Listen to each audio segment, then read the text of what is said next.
As a civilization, we're very good at knowing what happened in the past. We also know a lot about what's happening in the world right now, but we really struggle to understand the future. We're nowhere near good enough at predicting the world's most important events, like wars, tariffs, famines, and political changes. It's only recently become possible to build an AI system that can do the research and reasoning required to make a good prediction. But nobody's been able to beat the top human forecasters yet. A year ago, we talked about how long will it take AIs to be as good as human super forecasters. And you made a prediction where you said at least 10 to 15 years. Yeah. Now, a year later, do you want to revisit that and revise? I think it's probably about right. Depends on kind of how competitive the exercise is, right? If it's like a math Olympiad tournament.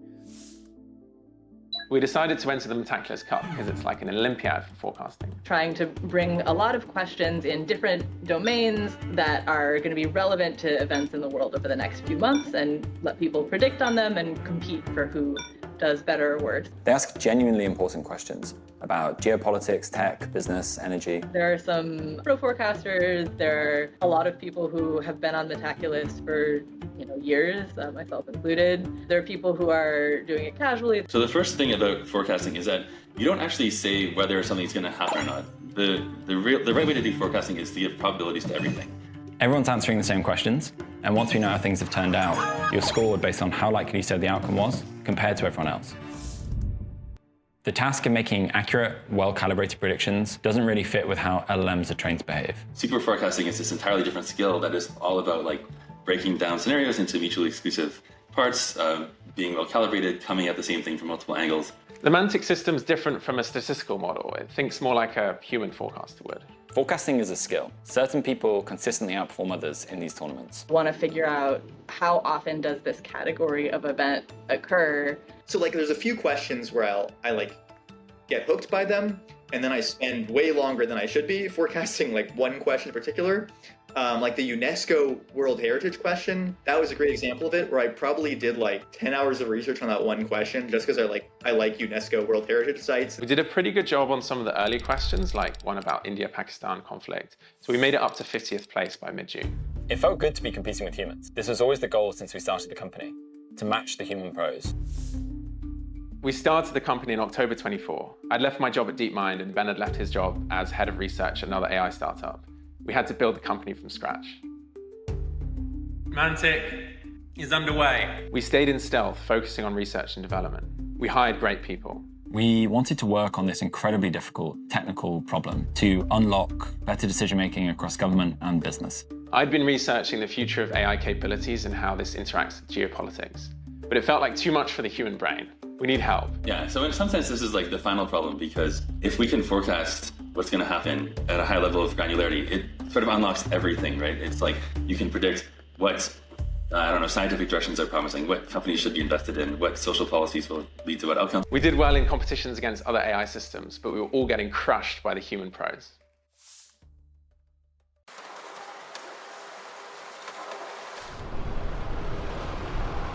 So our predictions at the start of the tournament were okay, but not perfect. There's so many things that we can fix. Yeah, so what's going on with this question? The predictions are all up and down. Yeah, they're both your right. People often have this view of scientific progress as consisting of these genius light bulb moments, but more often than not, it's about making pragmatic, incremental progress and building the tools you need to see what's going on. What happened on June 25th? Why is this one so much lower than on the other? Yeah, that was an hour. June 15th, we're also really low, so what's changed? For developing the system, backtesting is key. We asked the system a batch of old questions where we already know the answer.